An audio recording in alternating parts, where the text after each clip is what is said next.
Good afternoon, everyone. I tell you, with the music on like that, I feel like I should be Steve Ballmer coming on stage here and screaming. And thanks so much. Good afternoon to everyone. Thank you for having me here. I'm very excited to be here speaking to all of you. This is just a very appropriate time, I think, in the industry as I've started to understand more through the previous speakers over the last couple of days. And a topic that I believe the industry here is addressing well, but also you are right in line with so many other organizations and other sectors as well. And so one of the things I want to do is to try to bring some context, some framework, a bit of a broader perspective on how other organizations are looking at this topic of sustainability, but specifically from a business side.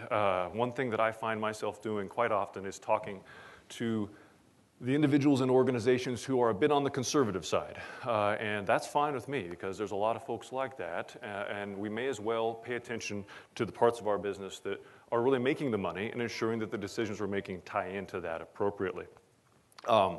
One thing that I am thrilled about is that this organization brings together two of my favorite concepts: healthy families and healthy planets. And by the way, Google image search is working for me. I got a wonderfully multicultural set of families here when I was looking for these images. But one thing that I think is the fundamental point for our discussion is that these two elements don't necessarily equate. And I think this is a part of the discussion that is inherent in anything to do with sustainability and the omega-3 industry, is that we come to this overall discussion from a position of health.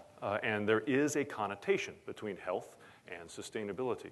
But in actual fact, if you look at those things that are healthy, this is very similar to a discussion around the term organic. And I'll talk about an example a little bit later where people have a connotation that organic must mean sustainable.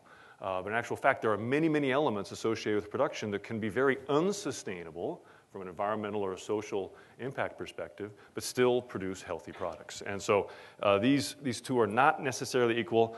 I got to say, I put this slide together. I felt a little bit bad of having an unequal sign there. So unless we work at it, right, it is possible to bring these together. And many organizations do this. And so today I want to emphasize that, provide a little bit of a framework and context for my fellow speakers who will provide some more depth into your specific industry. We all know what sustainability is. We've all heard this. Our children have been telling this. We've been learning it since we were children. The social, the economic, the environmental, bringing it together so that we're trying to optimize our behavior for our future generations. I think it's relatively straightforward for us to put that together. It's less straightforward for us to understand the specific details behind it. Here's just a list of some of the things, and I'll get another list out there a little bit later, that must be considered. These could be priority issues for our operations and for our activities, for our brands, for our marketplaces. And so assuring that we are thinking through these issues in a way that is appropriate for the business, is quantifiable, and can be compared to all of the other activities and all the messages we're putting in the marketplace is really what I'm trying to come across and bring out in this discussion.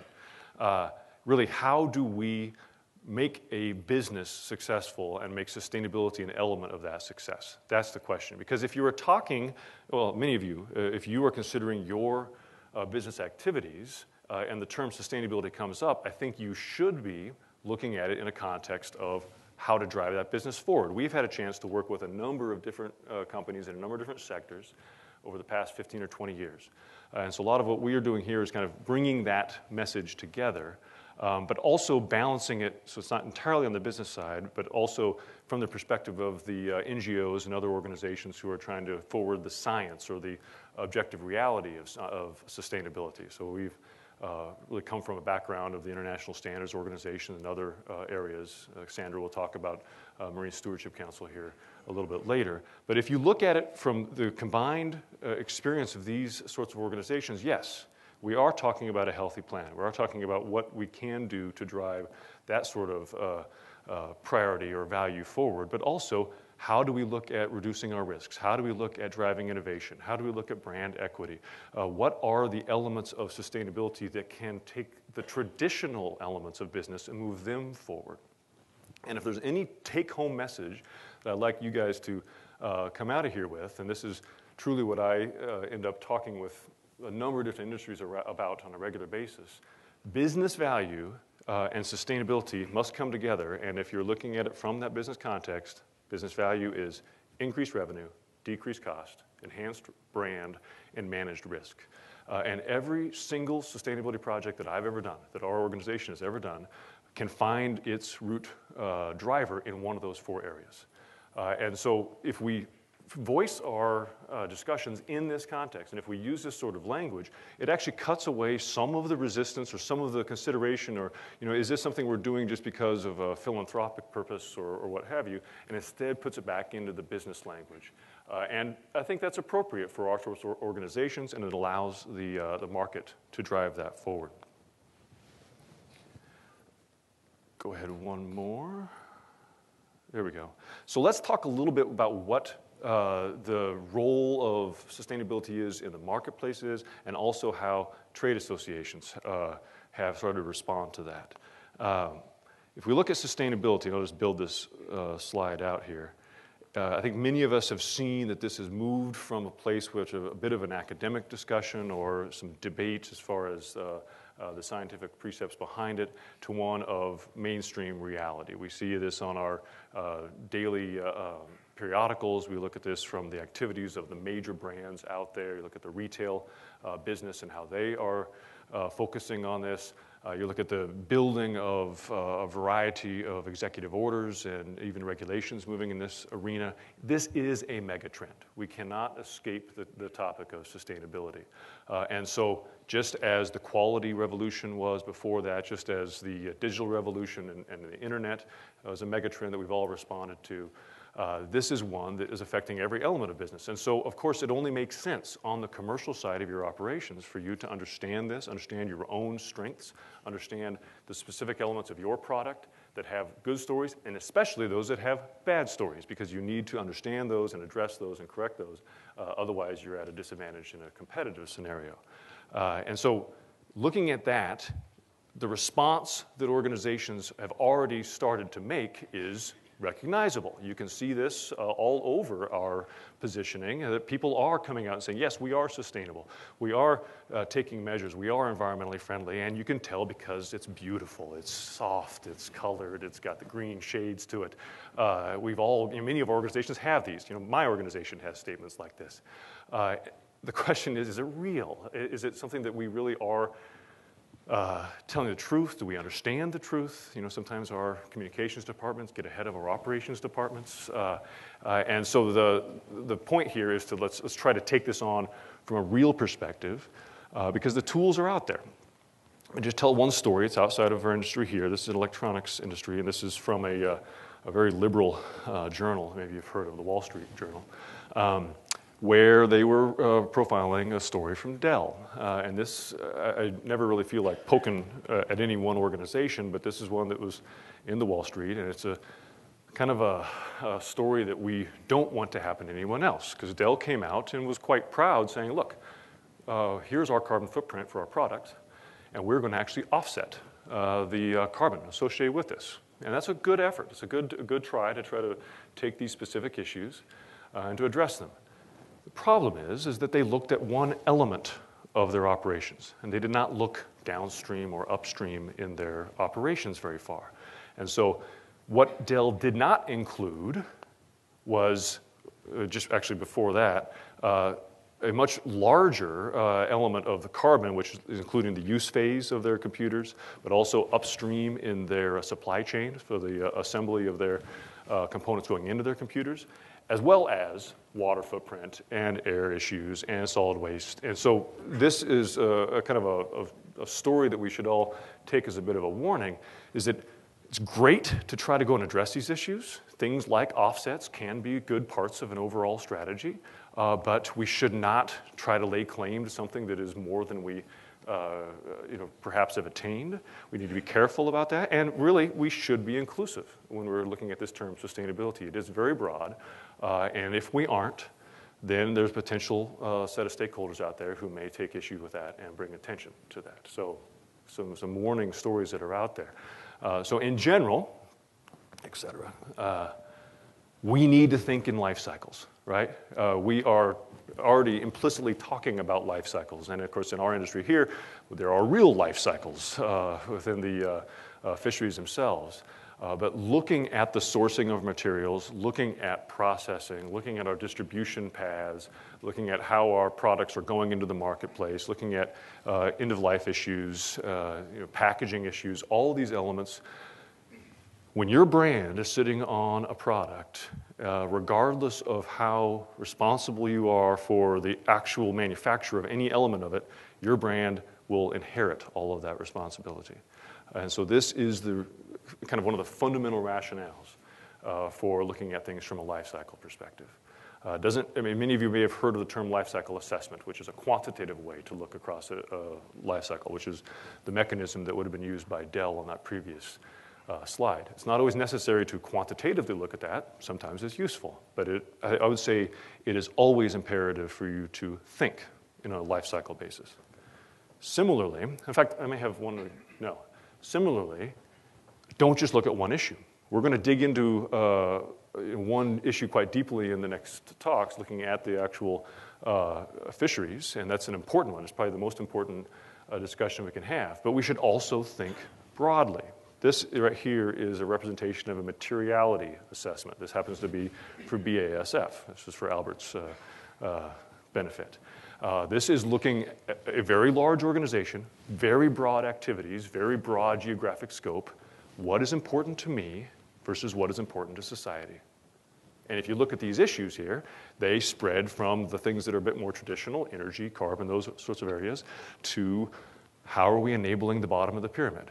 How are we looking at water availability? And this is, I recognize BASF for this because it's an excellent piece of work, but also they've made this public so that other people can discuss it, which I think is tremendous from an enabling perspective, allowing people to see where BASF sees itself. And I can imagine that, in fact, I know that if you run this analysis for certain elements of BASF, so if your division, Albert, I think would come out a little bit differently, but this is the average of the overall business. So again, I put this out here so that you can see this from a FYI perspective. Really, it's possible to apply these tools, but again, from the sustainability discussion, ignore elements of sustainability at your own risk.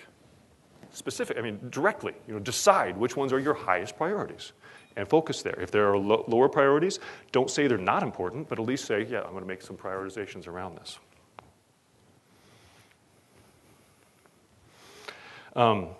Around the roles of trade associations. I don't know if GOED is actually technically a trade association. I never quite know where those terms start and stop. But traditionally, when organizations such as yourselves come together for a common goal, where that came from was in dealing with regulatory pressures, largely. Well, in our world today, we don't just have a single regulator in a single country. We have these brands and these entities and these organizations that are bringing requirements and bringing issues to bear which are as important, if not sometimes even more important from a market access perspective than even some of the government regulations. And so associations of like-minded industries are realizing that, wow, we have to come at this from multiple directions, right? And many times not even understanding. One item that's not on this slide happened in the past 3 or 4 months. Google came out with its questionnaire. Maybe some of you received that, where Google, in its do no harm sort of a stance, came out and said, okay, here are the several hundred items that we don't want our suppliers to be doing. Well, the way they did it, it was an excellent piece of work, but it was quite academic. And most of the companies who were working with Google are doing a lot of these things, but not quite in the same language. And so it required them to turn around and say, holy cow, how do I respond to this? And a lot of effort. Obviously, Google has a lot of suppliers. Well, it's just all of a sudden a brand new regulator, right? This is the sort of thing that goes on. And so an association such as GOED or IFFO and other associations in the business play a part of the role of how to help respond to that, how to bring some continuity, how to understand the differences between the different certification systems that are out there, and say, this is what we as an industry should be, trying to move towards in order to minimize unnecessary movement and get towards what we really want, which is a more sustainable, stronger, and more effective place for our businesses to go to the market. we've had a chance to work with a lot of different trade associations, and so again, it's always interesting to kind of compare the different approaches towards the market. I just want to bring up just two examples. One is California wine industry. And I bring this up because I think there is some analogy and some important differences. The analogy is that this is an industry that has a built-in connotation of sustainability. I mean, you ask me what California wine is, and it's a kind of a good-looking, white-haired guy with a white shirt with a glass of wine and this amazing background. That's California wine, right? And it's like, man, that is so sustainable. Well, you dig under the covers a little bit, and there are dust concerns, there are labor concerns, there are community relation issues, there are pesticide concerns, all the sort of things that would happen in any sort of industry. Also, in California wine, there is the concept of organic. And there was organic, sustainable, got to be the same thing. Not quite. You can have organic wine that is way out of whack in energy, way out of whack in its water consumption. And so that's an industry that actually developed an overall improvement program and a certification scheme because there wasn't one in their system, in their business. That's where, in this business, I think that you have some strengths. There are already some very strong certification schemes that are out there, and Sandra will talk about that in a bit. Another example, which I think gets at some of the work that the GOED is already doing, this deals with conflict materials. Some of you may have heard of conflict materials. This is the consideration of bringing commodities from a part of the world where there is some sort of geopolitical strife. It's a kind of a pretty sterile way to say it, I suppose. But the truth of the matter is that people don't want to do business with organizations, that are producing blood diamonds. That's really the idea, because it now extends into tin and tantalum and gold and other issues like that. And so here is an example. It's not a trade association. It's a connected value chain of companies that you can see them at the bottom of the list there, who are working together to actually bring some of those materials out of that commodity stream and say, look, we actually want to communicate to you exactly how we've traced this through the value chain, and to assure that we are not bringing you anything that has dealt with an overarching conflict scenario. So just some interesting examples, perhaps you've heard of those. Let me just leave you with a framework. Many organizations have worked through these issues. Many of your companies already have worked through many of them, continue to. I put this in here. I put a couple extra slides after my last slide here as well, because I think you'll have access to this, just to get some perspective. Understand your scenario. Come at this problem from a position of knowledge, position of strength. Tie that onto where your business is. What is the current strategy of your organization? What are the objectives? What are the market conditions? Why are you doing this? Add sustainability into that and genuinely pursue improvement. Don't go out into the messaging until you have a message which is strong. If you don't have a strong position, improve that. This is not something that necessarily takes a huge amount of expense. There are some things that do, and don't shy away from those, because they're real business values that you can compare along with the other considerations in your business. Once you have gone through that, then you can pursue the success that you're aiming towards. But don't go there too quickly. Always consider what the success is from the very beginning. You're doing this because you're a business. We all are people who care about this too. We all want our healthy families. We want our healthy planet. But we are in a business, and so if you connect those two and ensure that we are orienting that market success through that improvement path, we'll be in the right place. I think I'll skip this slide. That's just part of the framework there for improvement. But if we understand where those opportunities are, we can create the sustainable business value. Sustainable both in time, but also sustainable as far as all of these other issues that we need to consider. This is an area where I think your industry has got some tremendously good stories to tell, and we've got a lot of good we can do as far as bringing attention to issues which are much broader than the industry, and where we, because of the market, because of the consumers who are attracted to your product, because of the general mindset around healthy living, healthy families, we can do a wonderful amount of good. And if we do it from a business perspective, it will last longer and it'll be profitable along the way. So with that, thank you very much. Actually, don't ask me questions now. Albert will bring those up a little bit later. So thank you very much.